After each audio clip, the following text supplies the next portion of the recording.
So there's a thing that I notice when people swing from the okay, I'm not gonna do the cross of planning anymore.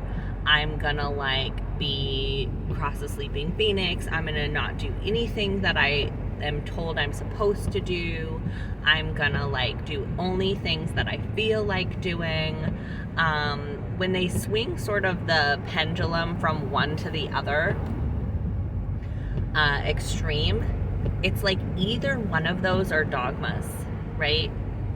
I should do everything I'm supposed to do or I'm a bad person is one end of the extreme. And then I shouldn't do anything I don't want to do or I'm a bad person is the other end of this extreme, right? So if there's any aspect of I need to do this or I'm gonna get in trouble or I'm gonna be bad or I'm not spiritual enough, if there's any should around it, it becomes there's not going to be authenticity in it, right? Because authenticity is not I only do things that I want to do. That's not what authenticity is. Authenticity is I'm honest about what's going on for me, right? So it has nothing to do with whether you do something or not, okay? So authenticity, I think people think it means I only do what I want, but authenticity maybe could be substituted for I'm being conscious about what I'm doing. I am being self-aware around what I'm doing. So for example, I went to 2 sports games today for my kid. Or I went to one and I'm heading to the next one. And I stood in the rain and I talked about lacrosse for 2 hours, right? Which I had a hard time getting myself out of bed and into the car because that's not something that is fun for me. Or motivating to me. It turned out to be fun, actually. I'm pleasantly surprised that I enjoy lacrosse and I had a good time watching. And I had some nice conversations. So it turned out, but it wasn't interesting enough to motivate me to do it. So there wasn't a wanting to do it. And if I was requiring myself to want to do something every time, this is what people get afraid of, right? They're well, then I'm never going to do anything if I only do it if I want to do it. And so there's something in between those two pendulums, 2 sides of the pendulum. And I think that dialectical behavioral therapy does a really nice job giving a framework for how to be in that thing that's in between. And that is that the slogan for DBT is how to live a life worth, or build a life worth living. Okay, so when something is worth it, it has a very different vibe from you have to do it or you shouldn't have to do it. Okay, so worth it includes acknowledging that okay, I've got an emotional part of me. This is a framework of DBT, is the dialectic of the emotional part of you and the logistical part of you. So it's kind of like firefighter and manager, if you know internal family systems. And then the overlap is in between the emotional mind and the logistical mind is the wise mind. So the wise mind is the big S self in Jungian perspective or IFS. And that is the part that says, okay, there's a should, which is the logistical mind. There's the shouldn't have to, which is the emotional mind. And then there's the wise mind that says, does this help me build my life worth living? Okay? So for the games today, for me, part of my life worth living is one of the ways that I create meaning in my life is through my connection to my experience as a parent. And part of that experience for me is participating with some of these activities. And so I was able to support myself in saying, I don't have to go to this game today, but I'd like to, because that helps me build my life worth living around this experience of being a parent. And I'm just checking my directions here. 5 south. So it's worth it to me. So a nice question can be not do I have to or should I, but is it worth it to me? So it's worth it to me to go to the game. And so I'm going to go. I'm going to choose to go. Is very different from I want to, and very different from I don't want to, right? But I have to. So that's something that I think is a really nice check-in that we can give. And, in the DBT perspective, what really helps is just make sure. Yeah, I think this is right. No, I don't think this is right. I don't know. Maybe it is gonna. Hold on one sec. I don't like driving new places because. Okay, yes, I got it. I'm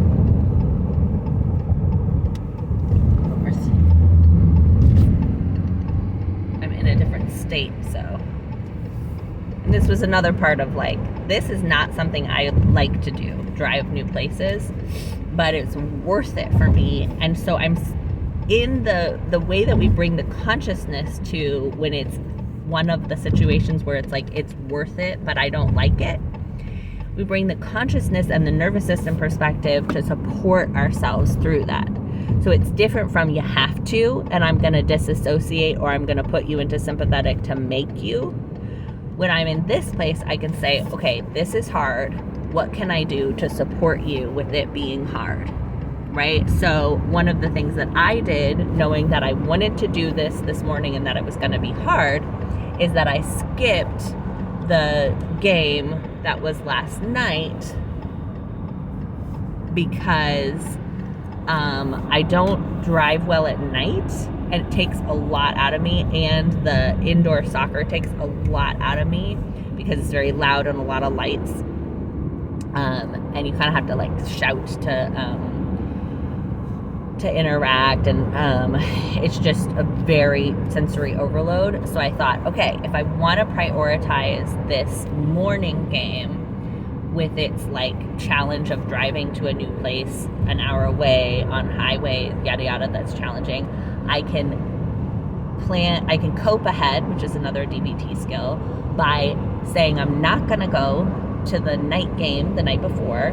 I went to bed early, and I gave myself a very slow start to the day, and then wore my coziest clothes today, and gave myself my most comforting breakfast, and did a bunch of stuff to resource myself in the night before and the morning, and kept saying to myself, this is because this is worth it to me, and not because I have to. And I can change my mind at any point. I can decide I'm not going to do it. And then this afternoon or evening, I'm going to, once again, go to bed early, give myself all my really good supportive things, and do all of that good stuff to support myself after. So nervous system work is not about being calm, which I say, ad nauseum, but it's also not about never doing stressful things or never being stressed. So it holds in it an acknowledgement that life is going to have never-ending stress, and that we can understand how that stress impacts us by resourcing before, during, and after, being honest about capacity and being honest about, okay, this is a challenging situation for me, and so I'm going to enter it knowing, hey, I know this is going to stress me out. I know that I'm going to, my nervous system is going to be challenged, and what can I do to support myself, and be honest with the people around me about how that's affecting me. So, being willing to say to my kid, like, hey, I'm going to choose 2 out of 3 of these things. Do you have any input for me on which ones are higher priority for you? And I'm going to integrate, what each of them, what level of challenge each of them is in my decision, and I'd like you to be a part of that decision, so on and so forth. So falling in between the I have to and I shouldn't have to with the offering of the question, is it worth it for you, can be really helpful. And then, the other piece of it is that if you are in a situation that is worth it for you and it requires you to go into a defense state, that's also great. And a way to be authentic in that is to be like, hey, I'm overwhelmed, I'm going to disassociate, right? Hey, I'm overwhelmed and I'm going to mobilize and be really anxious right now. Or hey, I'm really mobilized and there's nothing I can do to change the situation right now, so I'm going to use a substance. And as long as you're being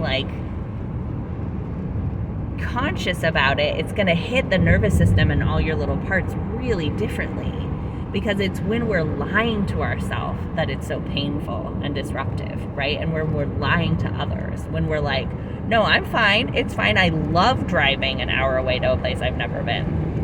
Then my parts are like, no, you don't say that, or oh, it's totally fine. I just am not going to go to anything and not going to do any work because I don't feel like it, and I'm going to trust the universe to give me money. It's no, you don't trust the universe yet. I mean, some people do trust the universe for that, and that's great for them. But typically, if you're having a nervous system response to not working and not being paid, it is telling you, that's information from your body, that your body doesn't trust that yet. And so being willing to line up with what your body is saying, and it's not directing your choices, but it's just information so you can know how to support your choices. That is something that I feel like we don't have a lot of examples from, because there's the whole world of hustle, don't sleep, work your ass off to achieve. And then there's the whole world of just follow your excitement and do whatever feels right and stand in your power and don't do anything you don't want to do. Just do what you love, and the world is, jump and the universe will catch you. The universe has your back. That whole thing. Neither of them is authentic when you define authentic as consciously self-aware of what your animal body is offering you and how that lines up with the conditioning that you've experienced and with your personal goals. So also a lot of people will say oh, I cannot listen to my body or make different choices because I won't have housing. And it's okay, maybe you won't have the kind of housing that you have decided is the kind of housing that you're supposed to have, but there's a million versions of that. There's people who live, they just travel around and house sit and they don't pay any housing. There's people who live with 10 roommates in a studio apartment. There's people who sleep on the streets, right? And so there are always options, and that's the other way to be conscious about it. I can say, I like to be at a certain income level because I like a certain kind of housing experience. That's honest. Or I'm choosing to do a job that I don't love because it gives me the opportunity to have a certain kind of car and access to going out to eat. your body can just deal with it so much differently if you're being honest and upfront. And I think that's the piece, like we talk about self-awareness and we talk about like relationship with higher self, and it sounds complicated and like hard, but it's actually like, are you talking to your body like you would talk to a significant other? And what kind of standards do you have around that, like, communication? If you have a significant other and you're lying to them all the time, like, that relationship is gonna be impacted by that. Your intimacy is going to be related to your level of honesty. And if who is our most significant other? Our body. Right? Our body is our closest relationship, and most people have never talked to their bodies before, and most people have just lied to and abused their bodies. And if we want to know who our higher self is, or who the big self is, the best way to do that is to start talking to your body and all of the different things that your body has to say, because in doing so you're going to experience yourself, because yourself is the one that's listening to all of them, which can be tricky because there can be protectors who are very self-like and very convincingly self-like, and the trick for that for me is just like, do you have an agenda right now? If you have an agenda, you're a part. If you don't have an agenda, you're probably my big ass self. Like, my big ass self knows it did not matter at all how I spent this weekend. There were a lot of managers that had things to say about it, and protectors that had things to say about it, and even exiles that had things to say about it. But wise mind is like in the place of radical acceptance and oneness, and does not have an agenda. Wise mind can have an offering of like, well, it's like the most balanced parent or teacher. It's like, if my kid says, should I do my homework? I'm like, well, people who like do their homework do it for a variety of reasons. There's many choices and possible outcomes. People who don't do their homework tend to have these kind of experiences. People who do their homework tend to have these kind of experiences, and it's up to you to think about what kind of experience you'd like to have, knowing that you could always do your homework and not have a certain experience you think you're going to get from that, and you could never do your homework and have an experience you think is not possible, or what have you. So it's like, I think the wise mind or the higher self can offer those kind of things. Like, yeah, you could do all this stuff, like take really good care of yourself the night before the game, and then go to the game the next day and then get in a car accident, and die, or become permanently, changed through some sort of injury. So wise mind knows at the end of the day that, like, you're gonna do something and then you're gonna have to do something else in response to that. We don't know what's gonna happen, so neither choice is really like a guarantee. The wise mind knows that there's no guarantee. So anyways, these are some of my favorite things to think about right now, and I could go on and on, obviously. I just think it's really nice to be able to notice when we're shifting from one dogma into another, because it won't feel free. It'll feel like a new set of rules. And the questions that are answered with questions are the things that I enjoy the most, because whenever I start having answers, then I'm like, oh, am I doing a new set of rules? Am I in a new dogma? I can go to the dogma of, I get to do whatever I want. And then when I start to realize that there are some things I don't want to do, but I want to do them, even though I don't want to do them, then I'm like, oh man, am I breaking those rules, right? So for me, it's it's helpful to just ask questions that lead to questions because then I can notice, like, okay, there's no rules.